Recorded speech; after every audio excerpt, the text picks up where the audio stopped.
रजीम बिस्मिल्लाहिर्रहमानिर्रहीम। Second year तालिबात अस्सलामु अलैकुम।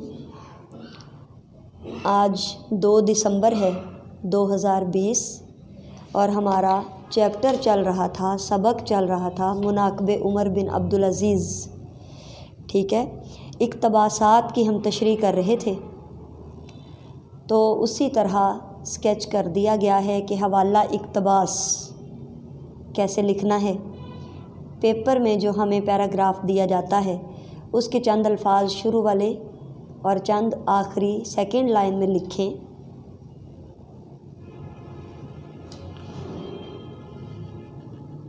उस पे ना आए जी बेटा। सबक का उन्वान मुनाक़िब उमर बिन अब्दुल अज़ीज़, मुसन्निफ़ का नाम अल्लामा शिबली नुमानी रहमतुल्लाह अलैह, माख़ज़ है मकालात शिबली जिल्द 4 और सिन्फ़ है सीरत निगारी। सियाक़ो सबाक़ उसके बाद हम लिखेंगे, ठीक है। तो उसके बाद हम चलेंगे तशरीहात की तरफ, वो हम पहले भी कर रहे थे। तो जो बाकी पैराग्राफ हैं उनकी तशरीह आज करते हैं। पैरा मेरे पास ऊपर इक़्तिबास में मैंने हवाला दे दिया है। उमर बिन अब्दुल अज़ीज़ की हुकूमत व सल्तनत का असल उसूल मसावात और जमहूरियत था। यहाँ से शुरू हो रहा है। इसमें 1 दरहम रोज़ भेज दिया करते और वहीं जाकर आम मुसलमानों के साथ खा लेते। ठीक है, तो ये है हमारा पैराग्राफ।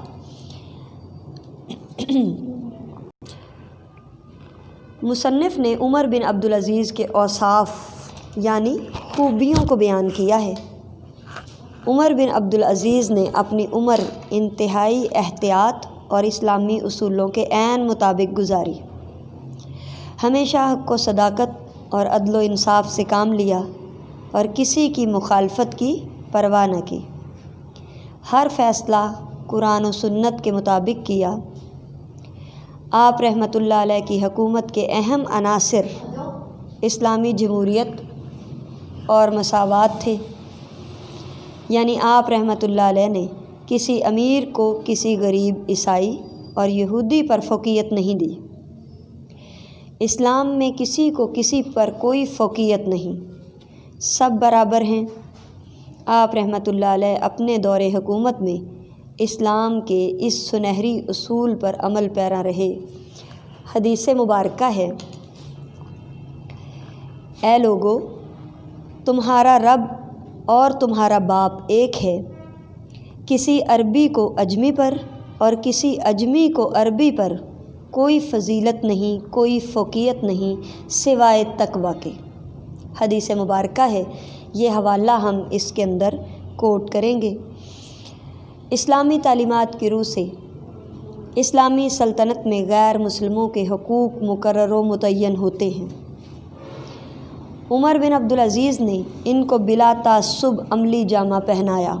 तासुब के बग़ैर ये नहीं रखा कि कौन मुस्लिम है, कौन गैर मुस्लिम है, कौन दुश्मन है, कौन दोस्त है, कौन अमीर है, कौन गरीब है, कौन ओहदों पर फाइज़ है और कौन आम आवाम का कोई भी बंदा। तो आपने फिर क्या किया? आपने इस्लाम के उसूलों को मद्देनज़र रखते हुए मसावात के वही उसूल सामने रखे, वही उसूल अपनाए जो कुरान करीम और हजूर अकरम सल्लल्लाहु अलैहि वसल्लम के अहकामात से और उनकी सुन्नत से वाज़ेह हैं। इसके साथ आप रहमतुल्लाह अलैह मुसलमानों की भी हर ज़रूरत का ख़याल रखते थे, यानी आप रहमतुल्लाह अलैह की हुकूमत हर लिहाज से मसावात का ख़याल रखती थी। इस ज़मन में बादशाह को भी जमहूर पर किसी किस्म की कोई तरजीह हासिल न थी। ये सूरत हाल सिर्फ़ मुल्की अमूर या हुकूमती मामलात तक महदूद न थे, बल्कि मुआशरती और ज़ाती ज़िंदगी में भी वो इसका ख़ास ख़याल रखते थे। यहाँ मुसन्निफ़ ने उनके खाने की मिसाल देते हुए लिखा, वो आम मुसलमानों के साथ मिलकर लंगर खाने यानी आम मुसलमानों के खाना खाने की जगह वहाँ रोज़ 1 दरहम कीमत अदा किया करते थे। वहाँ से भी फ्री नहीं खाते थे। 1 दरहम रोज़ाना वहाँ जमा कराया करते थे اور عام عوام کے ساتھ کھانا کھاتے۔ یہاں بادشاہ عوام کے ساتھ مل کر کھانا کھاتے ہوں، وہاں لوگوں کو اپنے مسائل بیان کرنے میں بھی آسانی ہوتی ہے۔ یہی وجہ ہے کہ ان کے دور حکومت کو ایک مکمل جمہوری حکومت کہا جا سکتا ہے۔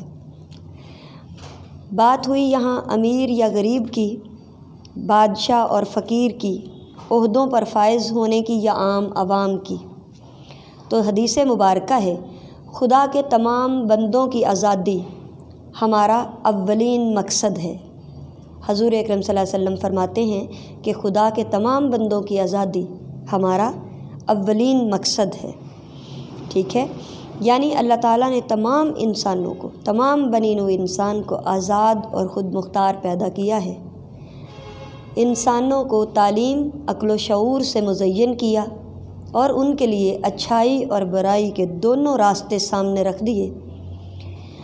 اب انسان اپنی عقل کو استعمال کرتے ہوئے، اپنے علم کو بروئے کار لاتے ہوئے جون سا راستہ چاہے اپنے لیے پسند کرے، پھر وہ راستہ اچھا ہے تو کامیابی اور جنت کی طرف لے جائے گا، اگر وہ راستہ برائی کا راستہ ہے تو وہ ناکامی اور جہنم کی طرف لے جائے گا۔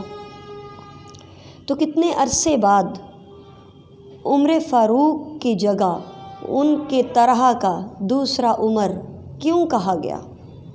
اس لیے کہ عمر بن عبدالعزیز نے بالکل وہی اصول اپنائے جو خلفائے راشدین کے دور میں تھے۔ آپ نے سب سے پہلے اپنے خاندان سے ابتدا کی، خود سے، اپنی ذات سے ابتدا کی کہ اپنی جائیدادیں جو پہلے بادشاہ یا ان کے باپ، چاچا، دادا دے کر جایا کرتے تھے، وہ سب سے پہلے ان کے اصل مالکان کو واپس دی۔ یہ بہت بڑا قدم تھا۔ انسان اپنے لیے تو چلیں کسی حد تک یہ کر لیتا ہے، مگر خاندان والوں سے وہ زمینیں واپس لینا پورے خاندان کو اپنا دشمن بنا لینا تھا، لیکن آپ نے اس کی پرواہ نہ کی۔ آپ نے جو قرآن و سنت کے احکامات کے مطابق فیصلے تھے وہی صادر کیے۔ خاندان والوں نے ان کی پھپھی عمر کو اسی سلسلے میں سفیر بنا کر بھیجا، مگر عمر بن عبدالعزیز نے کہا، میں قیامت کے دن کے سوا کسی دن سے نہیں ڈرتا۔ آپ کے ان اقدامات کا مطلب بنو امیہ کو اپنا دشمن بنا لینا تھا، مگر آپ نے قومی مفاد کو ذاتی مفاد پر ترجیح دی۔ عدل و انصاف کے تقاضوں کے مقابل کسی اور چیز کی مطلق پرواہ نہ کی۔ لوگوں کو مسجد میں جمع کیا، ان کے سامنے جاگیر کے کاغذات کتر ڈالے۔ یمن اور یمامہ میں جو زمینیں تھیں ان کے اصل مالکوں کو لوٹا دیں۔ عمر بن عبدالعزیز نے اپنے دور خلافت میں عدل و انصاف کے تقاضوں کو پورا کیا۔ قرآن پاک میں ارشاد ہوتا ہے، بے شک اللہ تمہیں عدل اور احسان کا حکم دیتا ہے۔ حضرت علی کا ایک قول ہے، ملک کفر کے ساتھ قائم رہ سکتا ہے، ملک کفر کے ساتھ قائم رہ سکتا ہے، ظلم و ناانصافی کے نظام کے ساتھ نہیں۔ حضرت علی نے فرمایا ہے یہ۔ تو بیٹا، ان کے اصول اپنے نہ تھے، ان کی ذات کا حصہ نہ تھے، بلکہ انہوں نے وہی کیا جو قرآن کا حکم تھا، جو حضور اکرم صلی اللہ علیہ وآلہ وسلم کا راستہ تھا، جو خلفائے راشدین نے مثالیں قائم کی تھیں، انہی پر چلے۔ آپ نے خلافت کے عہدوں پر بیٹھے ہوں کی پرواہ نہ کی۔ ان کے مقابلے میں ایک عیسائی جب مقدمہ لے کر آیا تو آپ نے فیصلہ عیسائی کے حق میں کیا، کیونکہ یہی عدل تھا، یہی حق تھا۔ آپ کسی عہدیدار سے نہیں ڈرے، آپ نے کسی بادشاہ کی بادشاہی کی پرواہ نہیں کی، آپ نے بے خوفی کے ساتھ ہمیشہ سے قرآن و سنت کو اپنایا، صحیح راستہ دکھایا اور خود اس پر چل کے دکھایا۔ آخری پیراگراف میں ہی ذکر آتا ہے کہ ایک بار آپ مسجد میں گئے، آپ کے ہمراہ چند لوگ تھے، اندھیرا ہونے کے سبب ایک شخص وہاں لیٹا ہوا تھا، آپ کے پاؤں کی ٹھوکر اسے لگی، उस शख्स ने झिल्ला कर यानी गुस्से में आकर पूछा, क्या तू पागल है? तो उमर बिन अब्दुल अज़ीज़ ने बहुत तहम्मुल और नरमी से जवाब दिया, नहीं। तो जितने लोग साथ थे उन्होंने उस शख्स को सज़ा देना चाहिए कि खलीफा वक्त के सामने किस तरह से बात की। उमर बिन अब्दुल अज़ीज़ ने उन्हें रोका और साथ समझाया कि उसने क्या गुनाह किया है, उसने तो बस इस्तफसार किया है, उसने तो बस पूछा है कि क्या मैं पागल हूँ। मैंने कह दिया नहीं।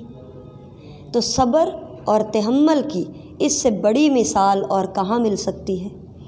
गैर मुस्लिमों के साथ हुस्न सलूक की बात की जाए तो आपने अपनी कब्र के लिए, अपने मकबरे के लिए ज़मीन एक ईसाई से ख़रीदी थी। जब ईसाई को बुलाया गया, ईसाई ने कहा कि कीमत की ज़रूरत नहीं, ये अमर हमारे लिए बाइस बरकत है कि आपने हमारी ज़मीन को पसंद किया अपने मकबरे के लिए। लेकिन उमर बिन अब्दुल अज़ीज़ ने 30 दिनार उस जगह की कीमत अदा की। वो फिर अपने मकबरे के लिए बताया कि मेरी कब्र यहाँ बनेगी। आप कभी भी नाइंसाफ़ी किसी से न की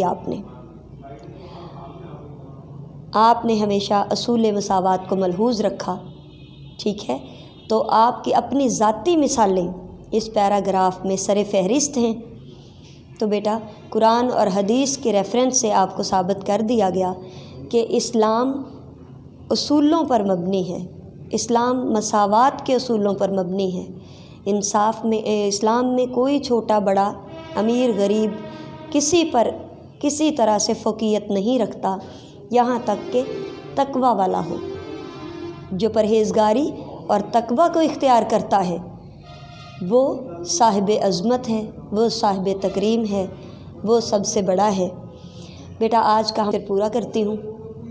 इंशाअल्लाह बशर्ते ज़िंदगी कल नए लेक्चर के साथ हम फिर मिलेंगे। अल्लाह हाफ़िज़।